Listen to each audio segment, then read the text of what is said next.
All right, let's go behind enemy lines. Welcome back to the Texas Football Orange Bloods YouTube channel. I'm Ari Temkin. I'm joined by Jeff Woddy, former Iowa State running back, who does some fantastic work in covering Iowa State Cyclones football for Cyclone Fanatic.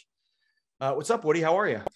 Nothing much. You asked me to do the show today, and I had already dressed myself, and I didn't plan the fact that I was going to be wearing a burnt orange shirt on a day that I'm talking about Iowa State on a Texas YouTube channel. So this just happenstance that I'm wearing burnt orange today. I don't want anybody taking any screenshots. So this is, for lack of a better way to put it, a sort of a disappointment bowl here, probably more so on the Texas side than on the Iowa State side, but still to a certain degree. Iowa State now, pretty much out of, not mathematically, but pretty much out of the Big 12 title race. So how do we get here, Jeff, especially with a team that had aspirations to be a top 10 football team this year? Yeah, I mean, they started out as a top 10 football team. Iowa State did. And what's interesting about Iowa State's season, and you look back at the 2020 season, the COVID year was weird. Everything there was a bye week every 3 weeks or whatever. But Iowa State, for the most part, if you look at their schedule, a lot of the stuff, I mean, they win in the details. That's kind of Matt Campbell's thing, is saying that we're going to win in the margins. You win in the dark, the stuff that no one really likes. Well, even, to this fan base, Texas, that last year, Texas is in field goal position. They give up a sack, and then Cameron Dicker is kicking like a 97-yard field goal to try and win the game. Well, if that sack doesn't happen, probably Dicker is within field goal range. He kicks that kick. Well, the Iowa State team that everyone expected isn't there. Another one is the Baylor game. Last year, they throw 3 interceptions in the first half. They come back and Mike Rose gets an interception in the end zone to secure a one possession win. I mean, those two things right away, if either one of those things snap in the other direction, this team is, quote, disappointing. Well, this year they've lost on the road with that was as bananas of an officiated game for both sides, for the West Virginia Iowa State game. And then the Baylor game, they lose on a failed 2-point conversion. And so those two things, again, if you take last year, assume that they got the ball to bounce their way, and then you take this year, assuming that the ball is bouncing against them, well, that's the difference between a successful historical season and a disappointing season, when the rest of the games are relatively consistent across what they've done. For Iowa State, it's sort of just like they are getting the ball to really unluckily bounce against them, where last year they had it bounce for them. They're not playing exceptionally different from what they did last year. It's just that's the kind of the nature of football. Well said. Mike Rose is a very important player, the defensive player of the year in the Big 12 last year, and a guy that's going to play on Sundays. He came back this year, but he missed the West Virginia game. Is he going to be back this week for Texas? From all reports, yes, but the Campbell staff is notoriously glib about most of kind of the status of, based on anybody. Like, someone breaks their shin and you're going to get he's trending towards playing. We're hopeful that he can get out there. It's like, his leg, he had to sew his leg back on Tuesday. I don't know. So but by all accounts, I would expect him to play on Saturday. But yeah, it is interesting though. This is also a fun note. Since Mike Rose got to Ames, every eligible game that he has been able to play, he didn't redshirt, he played as a true freshman. He has played and started every single game. And so You get him now. This Saturday was the first time since he got here 3.5 years ago that you have played without Mike Rose. And it was the third worst defensive performance that Matt Campbell and John Haycock have coached at Iowa State. And I don't think that's necessarily a coincidence. That is a cause and effect there.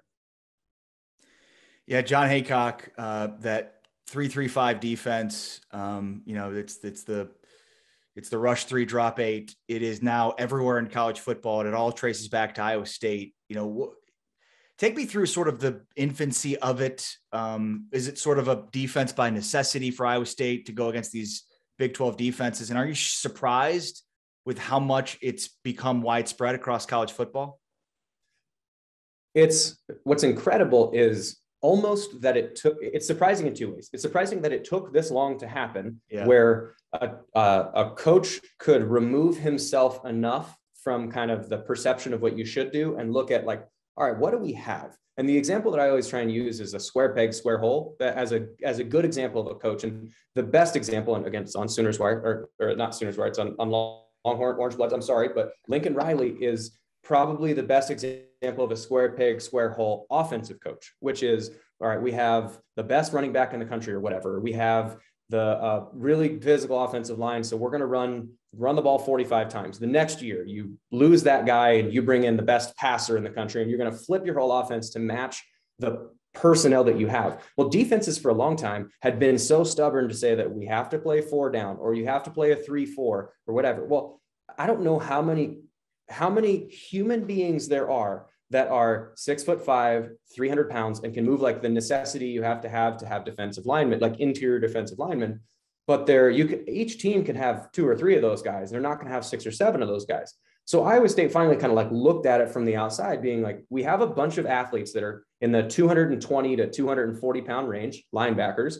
We have a few big guys, and we have some defensive ends that are in that 240 to 285 range that can play this kind of defensive end physical style, but we don't have 10 of them. We've got 7 defensive linemen, but we have a bunch of linebackers. What about trying to do this kind of front? And they put it out there because it allowed them to get the best 11 on the field, not saying that you have to run a 3-4 or you have to run a 4-3. And then they kind of just figured out what those 11 could do. And it so happened that it became this defense. And then it just sort of morphed over time. And now they're actually able to recruit to those positions, because not to discredit someone like Greg Eisworth, who's a phenomenal multiple-time captain, multiple-time All Big 12.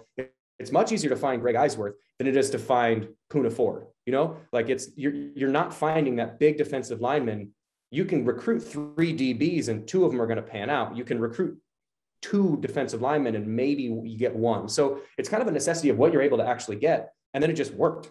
And then kind of over time, like I said, they've been able to recruit to it and kind of work the scheme of getting the best 11 on the field and seeing what they can do. Yeah. And what is the key to it? Is it safeties that can play linebacker, that can cover and also win at the point of attack? I mean, what's the key to running a successful 3-3-5? It's unselfishness and it's really strong tackling. It's those 2 things that you have to have. So in unselfishness, in a 4-3 defense, most of the tackles, like the predominance of your tackles, 4-3 or 4-2-5 or whatever orientation you want to run, most of the tackles are going to come from the interior linebackers, just because the nature of the defense, is 4 defensive linemen eat up the offensive linemen's blocks, and then the linebackers can kind of run free and do whatever they want. Well, the interior linebackers aren't necessarily that free in this defense. They're going to make tackles and stuff. Well, Ryan Vance and Jay Cumler are the 2 more interior linebackers, and they're going to make their tackles. But the point of those interior 5, the 3 defensive linemen, kind of the 2 more interior linebackers, is to muddy the picture and to cause basically a pile. And so if you can cause a pile, no matter how good a running back is, and we got 2 really good ones in BREECE Hall and Bijan Robinson that are going to play on Saturday, no matter how good they are, you can't run through another human being, whether it's your own or the opponent. And so you have to bounce a little bit. And then that's where the tackling has to take place, whether it's an outside linebacker or a safety or a corner. It's going to essentially force a pile, cause a bounce, and then get it on the ground. And if you can, at some point in the middle, if you can cause penetration, then that makes it even better. But no one guy is necessarily responsible for making the majority of the tackles. It's that you have everybody that's not a defensive lineman needs to be able to almost one-on-one get somebody on the ground. And once you do have someone in the open field, everybody rallies to the ball. So it's kind of an unselfishness and solid tackling. If you can do that, then you don't need to bring a bunch of guys to the party. You can just force a pile and make someone bounce and get them on the ground. All right. You mentioned, BREECE Hall, Bijan Robinson, this running back matchup. First, BREECE Hall going for 21 straight games of the rushing touchdown, which is incredible. 20 straight, tying Derrick Henry. I think the record is 23 straight. So he's close to getting there. As somebody that played the position, what's different about Bijan Robinson and BREECE Hall? What's different about them kind of together, and then I'll kind of talk about like what makes them each unique from each other. What makes them different together is that they understand that there is one of our coaches, Coach Rhodes, was kind of one of his catchphrases was, you need to be urgent, but not emergent. It's not an emergency. You don't have to get there with your hair on fire, but you do have to be intentional. And so they're both urgent, but not emergent. And so that kind of the patience that is required to let blocks set up and understand where everybody's going. I can't just run. I have to run with the intention. All right, that linebacker, I need him outside the guard because my guard's supposed to climb up to him. So I'm going to set up my guard's right hip all right, there's the linebacker committed. Now I can make my cut. And all that looks like it just kind of takes place with him sort of dancing, but they're not dancing. They're moving to a very specific spot with a very specific purpose in mind. And then once that guy commits, I just played chess against you, baited you into something I want you to do, and now I'm making the cut. And so what makes them different is what they do from that point. And so BREECE and Bijan are both super patient. Bijan is more powerful. He's a guy that is, I mean, he's built like a house. And so trying to get him on the ground, guys just bounce off of him because he is so powerful. BREECE is deceptive and smooth. And like, that's the thing that when you watch him, it's kind of the difference between, I don't want to overpraise either one, but just the style of like the Barry Sanders, Marcus Allen kind of feel is more Bijan. The Eric Dickerson is more BREECE Hall, where they're both going to set the blocks up. They're both really hard to get down. But the reason why BREECE is hard to get down is because his length makes angles and square hits on him really, really hard. Like you're not going to get a dead on shot because he's moving faster than you think. He's able to take quicker strides than you think, and he's able to keep you farther away. Whereas Bijan, you can hit him, but it doesn't matter. Like you're going to hit him, but you're going to bounce off because he's so powerful. And that's like the Barry Sanders, Marcus Allen type mold. So they are in the brain the same. Brilliant, super tacticians, understand exactly what's going on, but physically they go about doing what they do very differently. Who do you think wins this game on Saturday? Shoot, man, I can't not pick Iowa State just as I can't. I mean, it just happens. But I think the thing that's going to determine who wins the game is who is able to sustain the emotion and focus required in a game like this. Because both teams are coming off of, I would say, super disappointing losses. I mean, the Baylor-Texas game was super disappointing. And hey, Texas fans, I get it. Iowa State played almost the exact same game against Baylor. And so you lose that game and you're kind of crestfallen a little bit. And now you have to go out there and play a team that is in the top 3 or 4 of most physical opponents that you're going to play. If one team gets up on the other, or one team starts to kind of physically push with those really good running backs, can the other team then stand up to that and kind of push back? Or if there's a team that goes, we've played 5 physical games in a row, or we've done whatever, and they start to wilt a little bit, the other team's just going to keep pushing. So I think it kind of depends on who has more want to in the middle of the third, fourth quarter. And I think because of that point, I think that's been Iowa State's strength for a really long time, is getting better as the game goes along. And that's not been Texas's strength this year, to the detriment, is getting worse as the game goes along. I think give me Iowa State in a game that starts out and feels a little bit like, the Baylor game, where Texas gets up a little bit, but Iowa State kind of runs it back. I don't know. This one's going to be physical. And if you are coming to the game, if you're a Longhorns fan, you're paying attention to this, the highs this week in Iowa are in the low 40s. So Saturday night game is going to be about 37 degrees at kickoff. Welcome to Iowa.